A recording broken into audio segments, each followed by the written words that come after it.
네, 현재 시장 코스피는 0.29%의 약보합에서 여전히 오전에 개장했을 때 보였던 빨간불 유지하지 못하고 2,487로 다시 내려왔고요. 코스닥은 0.52% 상승한 697선 지나고 있습니다. 개인 투자자들만 오늘 시장에서 유일한 수급 주체처럼 보이는 날이기 때문에 오늘 시장은 다소 종목별 장세로 이어지고 있고요. 기관의 소폭의 순매수마저도 현 구간에서는 매도로 돌아섰습니다. 개인만이 나홀로 시장에서 사자세 나타내고 있고요. 그럼 오늘 시장의 가장 핵심 주요 이슈는 무엇인지 두 분과 함께 정리해 보도록 할게요. 이상엽 이사, 이지은 대표 함께하겠습니다. 어서 오세요. 안녕하세요. 네, 안녕하십니까. 두 분과 함께 다뤄볼 이슈는요, 조금은 협소할 수 있는 내용이기도 하고요. 오전장부터 부각을 받았던 이슈일 수도 있습니다. 세 가지 재료를 준비해봤는데 보시죠. 트럼프가 자율주행 사고 조사에 있어서 제동을 걸었습니다. 사실 일론 머스크가 원하던 바였죠. 그로 인해서 이 자율주행을 가리고 있던 가림막이 사라질 수 있을까라는 기대감에 오늘장 관련주가 움직이고 있고요. 그 외 브로드컴 수혜주 다시 찾고 있습니다. 저희가 지난주에는 애플 수혜주 이야기 드렸는데 브로드컴을 볼 걸 그랬나 봐요. 그리고 비트코인의 가격 상승도 또 하나의 재료가 되고 있는데 첫 번째 자율주행으로 한번 넘어가 보도록 하죠. 이 시장이 커질 거라는 건 알고 있었습니다. 근데 최근에 급격하게 시장이 상승할 수 있는 배경에는 트럼프 당선인의 든든한 지원이 있었죠. 그간 완전 자율주행차 연간 배치 한도도 업체당 늘려주겠다. 그리고 차량 내 기존에는 반드시 운전자가 앉아야만 가능한 자율주행이었는데 그 의무사항을 완화해주겠다라는 내용도 있었고요. 또 운행 허가권 부여 주체를 각 주가 아니라 연방정부로 일원화를 추진해서 조금 더 규제를 풀어주겠다라는 게 지금 트럼프 정권 인수팀의 규제 완화 방책들이었습니다. 시장에 나온 것들은 이런 내용이었는데 여기 오늘 추가적으로 붙은 뉴스가 있었습니다. 자동차 사고 보고 요구 조항 폐기를 검토하고 있는 건데요. 실제로 사고가 났을 때 이에 대한 조사를 내야 했기 때문에 그간 테슬라의 경우에는 1,500여 건의 보고서를 제출해야 했습니다.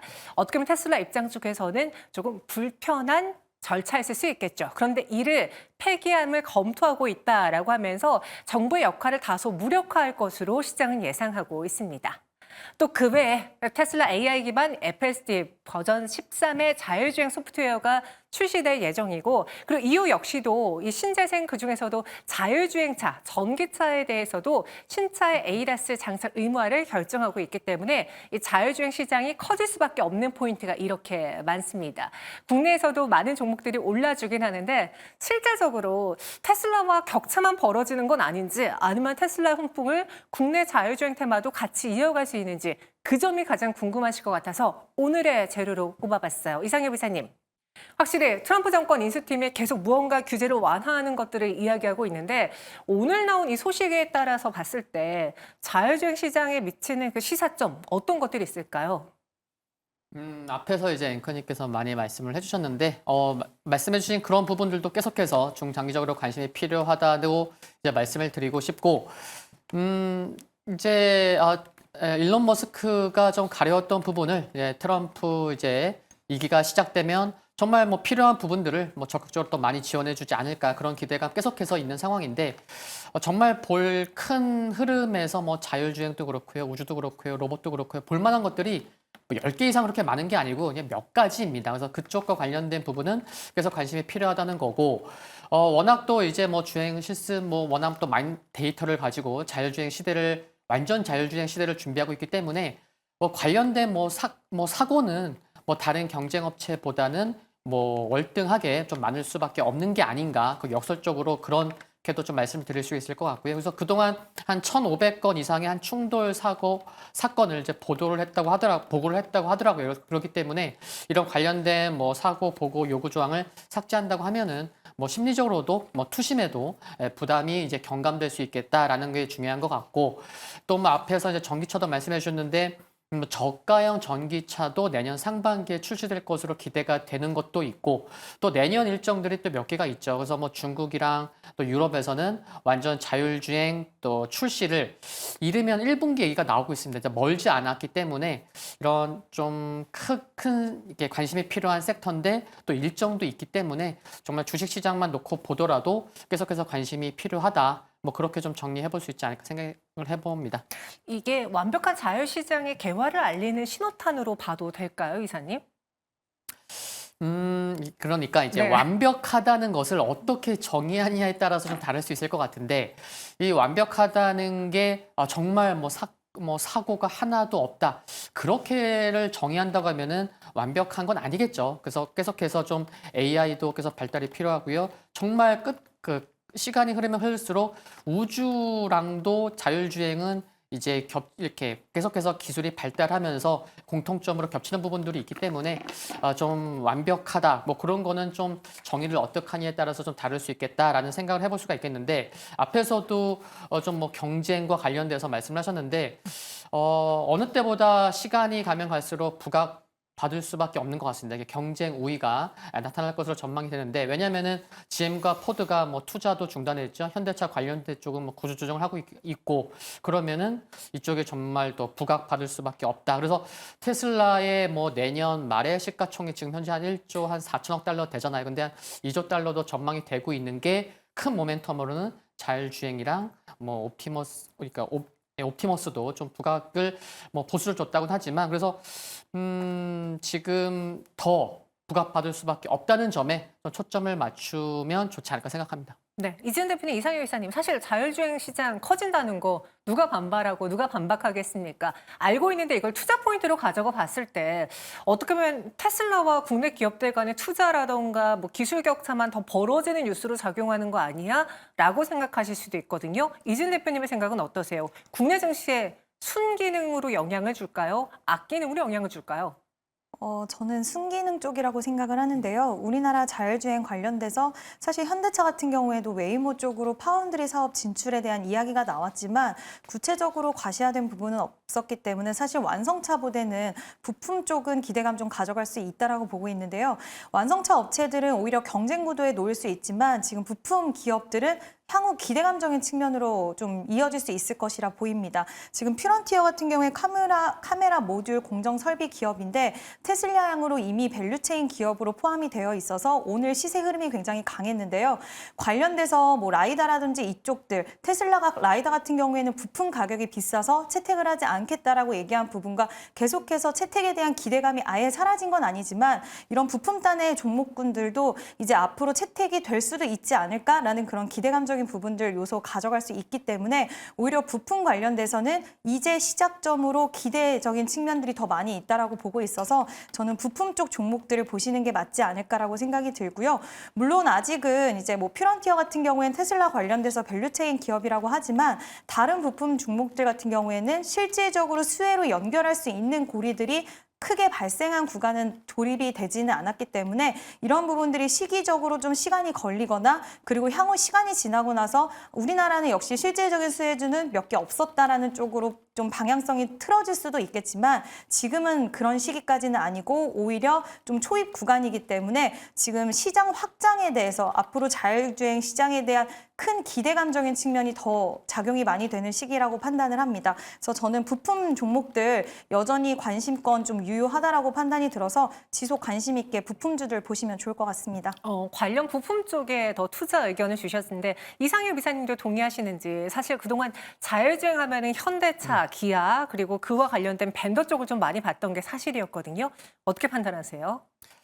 일단 관련된 종목군들이 움직이고 있고 네. 완성차보다는 부품주, 뭐 카메라 모듈 쪽이 좀 강하게 움직이고 있습니다. 그래서 지금 앞에서 대표님이 말씀해 주셨던 퓨런티어 같은 경우는 15,000원 전후에서 3만 원이 넘을 정도로 뭐 큰 조정 없이 그냥 2배가 날 정도로 이 정도의 매수세가 들어온다는 거 그리고 뭐 장 마감 시간의 단일가에서도 굉장히 급등하는 모습도 여러 보여주었고 끼도 많습니다. 그러니까 정말 최근에 뭐 지수와 상관없이 테마주에 집중한다고 하면은 또 수익률이 굉장히 짭짤할 수도 있는 그런 시장인데 참 그러니까 어느 때보다 좀 선택과 집중이 중요하다라는 말씀을 드리고 싶고 그래서 부품주 쪽에서 좀 관심이 여전히 필요하다라는 말씀을 드리고 싶고 개인적으로는 뭐 저 역시나 퓨런티어 내년에 또 실적 흑자 전환 기대감도 있기 때문에 좀 관심을 갖고 있습니다. 퓨런티어 쪽, 부품 쪽 두 분 모두 다 부품에 대한 이야기를 많이 해주고 계십니다. 그럼 실제적으로 가장 기대가 되는 종목 무엇이 있는지 오늘도 많은 종목들이 움직여주고 있거든요. 이진 대표님의 관심주 그리고 투자 전략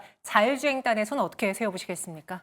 네, 일단 퓨런티어를 계속 좀 말씀드렸는데 두 분 다 퓨런티어네요. 네. 네, 저도 탑픽 사실 퓨런티어라고 일단 생각을 하고 있고요. 지금 테슬라 쪽이 카메라 모듈 쪽으로 이제 굉장히 집중을 많이 하고 있어서 인공지능과 카메라 모듈로 해서 앞으로의 이런 성능이나 개선 쪽을 이쪽을 집중해서 하겠다고 계속 여러 차례 밝혀온 만큼 이쪽 관련돼서의 흐름들이 좀 당분간은 좋을 수 있다라고 보고 있고요. 그 안에서 퓨런티어가 대장격으로 지금 테슬라 관련 밸류체인 기업이기 때문에 기대할 수 있는 요인들이 향후에도 좀 있지 않을까라고 보고 있습니다.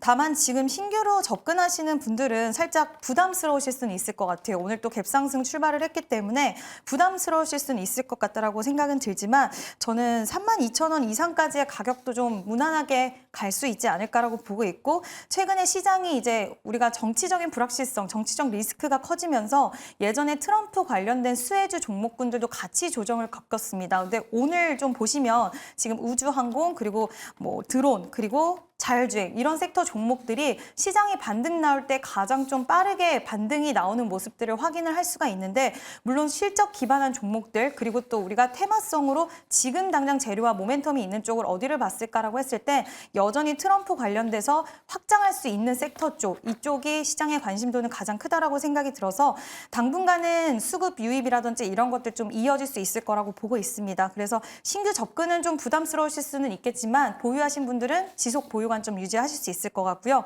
신규 접근하실 분들도 만약에 갭을 좀 메꿔주는 흐름이 나온다라고 한다면 충분히 신규 접근도 가능하지 않을까라는 이야기 드리고 싶습니다. 이상임 이사님, 그러면 오늘 자율주행 테마주들 오후장에 살짝 윗꼬리가 달렸거나 아니면 장중 변동이 좀 큰 종목들 이 뉴스를 이용해서 그래도 단기 정도 부분 비중을 좀 절어보고 다음에 노리는 게 좋을까요? 아니면 그냥 꾸준히 가져가 볼까요? 비중이 정말 크지만 않다면 네. 뭐 가져가는 거 괜찮은 것 같습니다. 가져가 보자. 네. 네, 이렇게 의견 주셨습니다. 두 분 모두 다 자율주행 이야기 다뤄봤고요. 이어서 두 번째 이슈 필터 주제로 넘어가 보겠습니다. 시장 안에서 봐야 될 거, 앞서 말씀드린 것처럼 애플 테마주를 저희가 지난주에 주목해봤다면 이번 주는 브로드컴 테마주를 또 봐야 되지 않을까라는 생각이 들어서 바로 주제로 넘어가 보도록 할게요. 브로드컴의 2024년 회계연도 4분기 실적이 공개가 됐습니다. 매출액은 140억 달러를 훌쩍 웃돌면서 전년 동기 대비 51%가량의 상승을 보여줬고요. 그리고 매출액과 순이익, EPS, 주당 순이익 모두 다 시장의 컨센서스를 상회했습니다.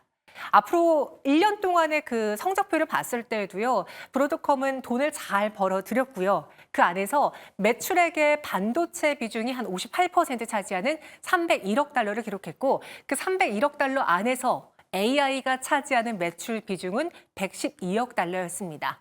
다시 말해서 브로드컴이 우리는 그동안 이제 AI 반도체 하면 엔비디아만 눈여겨봤는데 반도체에서 돈을 많이 벌고 있다는 게 오늘장 확인이 되면서 엔비디아의 아성을 위협한다. 뭐 그 정도까지는 아니지만 그런 전략이 나오고 있어요.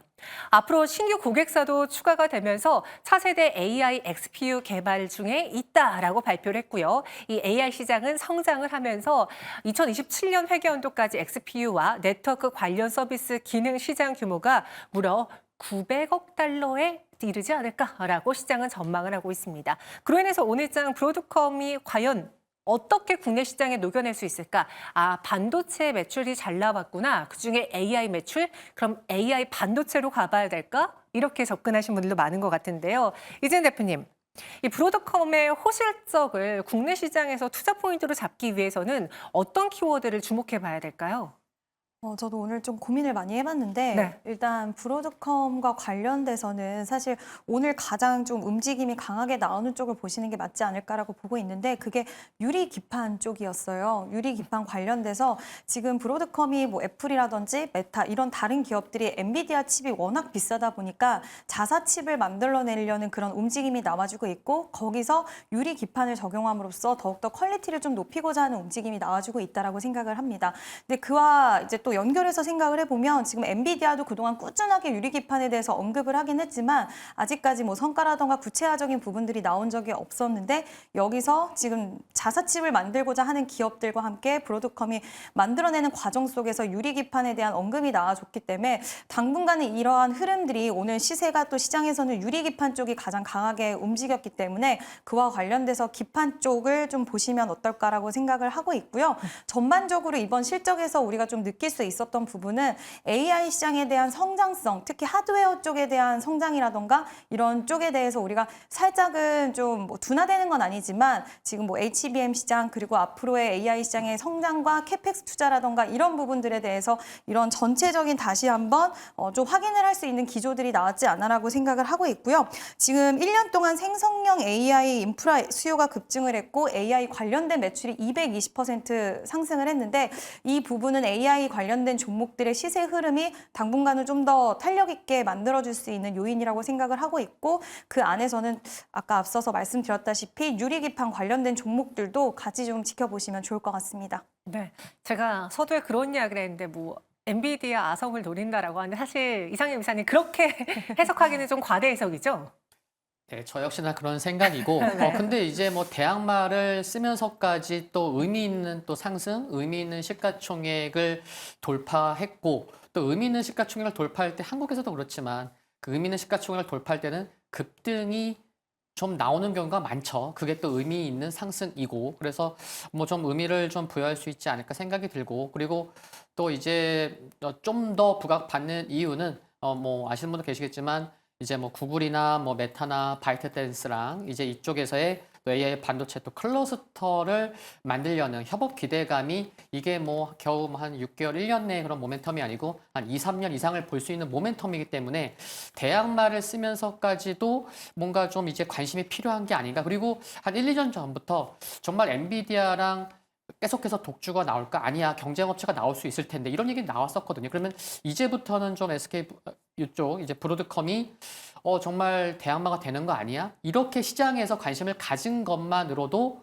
이제 좀 더 관심이 시장에서 좀 부각받는 게 아닌가 그런 생각도 좀 해볼 수 있는 것 같습니다. 네. 브로드컴에 대해서 우리가 주목해 볼 만하다라고 이야기했고요. 앞서 이재현 대표님은 유리기판 언급을 해주셨는데 이상임 이사님 오늘 보니까 반도체가 좀 대다수 테마주들 다 같이 움직여주고 있어요. 서두에 저희가 김대준 팀장님과 투자 전략을 세웠을 때도 이제 조기 대선까지 정치적인 요인으로 시장이 움직이기보다는 시장은 거시적인 경제 환경에 더 반응을 해줄 거다. 그래서 주도 업종 뭐 예를 들어 반도체라던가 뭐 실적이 좋아지는 상향하는 종목군들이라던가 이런 것들을 눈여겨봐야 된다라고 했는데 그럼 그 연말에 반도체가 주인공이 될 수도 있을까요? 어떻게 판단하세요? 반도체 뭐 그게 뭐 원탑이라고 보기는 힘들 수 있어도 네. 워낙 이렇게 정말 다양하게 순환매가 빠르게 나타나고 있기 때문에 그렇고 그렇지만 누구도 부인하기 힘든 거는 반도체 소부장 관련된 종목군들은 매우 많이 빠져 있습니다. 최근에 뭐 글로벌 관점에서도 보더라도 이번 뭐 탄핵 전국 탄핵으로 인해서 한국이 좀 관심을 많이 받았는데 글로벌 투자 관점에서도 관심을 많이 받고 있는 것 같아요. 그래서 오늘 뭐 이렇게 돌아다니는 그런 그런 내용을 보면은 외국인들이 좀 관심을 갖는다. 정말 밸류에이션 저평가되어 있으니까. 근데 이게 정말 과거처럼 뭐 탄핵 이후에 외국인들이 뭐 수개월 이상 들어오면서 시장이 올라서느냐 마느냐 그거는 좀 더 확인해 봐야 되겠지만 아직까지 외국인들이 드라마틱하게 들어오고 있지는 않기 때문에 그래서 결론적으로 말씀드리면은 반도체 가격적으로 메리트가 상당하다. 그래서 뭔가 좀 의미 있는 실질적으로 가시적인 실적이 뭐 한 개 분기, 2개 분기 내에 나오지 않는다고 할지라도 뭐 큰 테마나 이슈로만 좀 묶여도 좀 반도체는 많이 빠져 있는 만큼 올라올 수 있지 않을까. 그래서 관심이 필요하다. 좀 그렇게 정리해 보고 싶습니다. 그 유리개판이 오늘 시장에서는 또 주목을 받았습니다. 많은 방송사에서도 언급을 하고 있는데 그중에 뭐 대장으로 본다면 SKC를 언급을 안 할 수가 없잖아요. 오늘 뭐 유리개판 테마주가 다 같이 오르고 있는 가운데 SKC는 보니까 연중 최고점 대비 이미 50%가량 떨어진 상황에서의 반등이 나와주고 있더라고요. 이진 대표님. 뭐 이슈성 그리고 가격적인 매력이 붙어서 지금부터는 좀 추가 상승이 가능한 구간이다라고 봐도 괜찮을지요? 네, 일단은 좀 가격에 대한 메리트는 확실히 발생을 했다라고 생각을 하는데 이 안에서도 좀 종목을 선별적으로 보셔야 되지 않을까라고 생각을 합니다. 제가 좀 관심 있게 보는 종목은 유리기판 관련돼서 이제 JNTC라는 종목 좀 보고 있는데요. 네. 이 종목 같은 경우에는 하웨이 쪽 관련돼서 이제 신제품 출시에 대한 이런 수혜 기대감을 같이 가져가고 있고 사실 유리기판 사업도 있긴 하지만 하웨이발 관련돼서 좀 영향력이 더 큰 기업인데 이번에 신제품 출시와 그리고 신제품 출시를 하면서 단가 인상에 대한 효과를 같이 누릴 수 있기 때문에 지금 실적에 대해서 4분기 내년에 더 기대할 수 있는 부분과 또 TGV 기판 관련돼서 지금 첫 샘플을 공급을 했습니다. 그리고 양산 라인을 또 올해 안에 구축을 한다라고 했는데 이건 뭐 진행 상황이라서 이거는 좀 더 소식이 나와봐야지는 알겠지만 일단은 이런 로드맵을 가지고 좀 움직이고 있는 기업이고 또 유리기판뿐만 아니라 다른 쪽에서의 수익성도 같이 가져갈 수 있는 기업이기 때문에 관련돼서 좀 관심 있게 보셔도 좋을 것 같고요. 기판 쪽 종목들은 뭐 소부장 기업들, 다른 기업들도 마찬가지긴 하지만 지금 워낙 많이 빠져 있다라는 메리트 있지만 또 한편으로 생각을 하면 그만큼 또 매물도 많이 있는 상황이라서 큰 빅 이슈가 나오기 전까지에 있어서는 우리가 생각하는 것만큼의 시세는 좀 시원하게 나오기는 힘들 수도 있다는 걸 감안을 했을 때 한 가지에 집중돼서 수익이 나오는 것보다는 좀 넓게 봤을 때 실적 기반으로 해서 다른 쪽의 수익화도 같이 이뤄낼 수 있는 쪽도 한번 좀 생각을 해보시면 좋을 것 같습니다. 네, JNTC 언급해 주셨고요. 우리 이상엽 이사님은 이번 브로드콘과 관련해서 우리 국내 증시에 또 수혜주 찾기에 많은 분들이 관심을 보이고 계시는데 어떤 종목이 연관성이 좀 높다고 보시는지 오늘의 기대주 한 종목은요? 네, 주문형 반도체를 관심을 가져야겠죠. 그래서 관련된 종목군들도 많고 워낙 많이 하락해 있습니다. 그중에서 저는 한 종목을 꼽자면은 오픈엣지 테크놀로지 최근에 좀 한 10,000원 전후에서 한 30% 오늘도 한 6% 상승하고 있는데 이쪽으로 좀 관심이 필요한데 이쪽과 관련돼서는 이제 비메모리 쪽이기 때문에 실적이 정말 언제부터 드라마틱하게 나올지는 모르겠지만 아까도 말씀드렸듯이 많이 빠져있던 만큼 뭔가 시장에서 투심만 좋아진다고 하면은 그게 이제 이쪽 관련돼서는 브로드컴이 될 수 있지 않을까 하고 정말 많이 빠져있는 종목군들은요 정말 연구 많이 하셔서 진짜 회사에 대한 믿음이 없으면 사실 매수하기도 힘들거든요. 오픈엣지도 10,000원 전후에서는 호가에 뭐 매도 호가에 별로 없었습니다. 근데 이제 올라오다 보니까 이제 뭐 거래도 좀 터지는 상황이고 그래서 개인적으로는 좀 오픈엣지 테크놀로지 워낙 많이 빠졌고 지금 뭐 트레이딩 구간이라고 하지만 한 1차 목표가는 뭐 단기적으로도 한 15,000원 정도까지는 보고 접근해도 되지 않을까 그런 생각입니다. 네, 가온칩스 오픈엣지 테크놀로지 이렇게 이야기해봤습니다. 오늘의 주제 그리고 이슈 재료는 두 분과 함께 했고요. 여기서 인사드릴게요. 고맙습니다.